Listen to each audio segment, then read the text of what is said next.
थांबा, आज स्वामींना काही महत्त्वाचे सांगायचंय, नीट ऐका.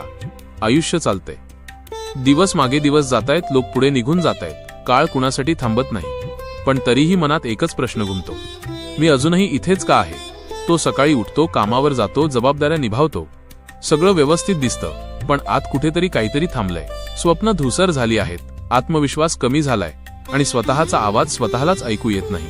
एक दिवस तो आरशात पाहतो, चेहरा ओळखीचा असतो, पण डोळ्यांत ती जुनी चमक नसते.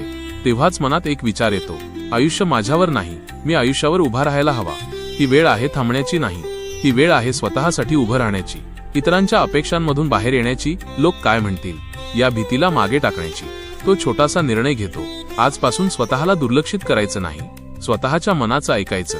अपयश आलं तरी पळायचं नाही, कारण उभं राहणं हाच खरा विजय असतो.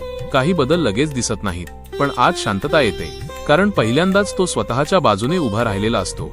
आयुष्य पुढे चालतच राहणार आहे, प्रश्न फक्त एवढाच आहे, तू अजूनही जागेवर उभा राहणार की स्वतःसाठी एक पाऊल पुढे टाकणार? श्री स्वामी समर्थ.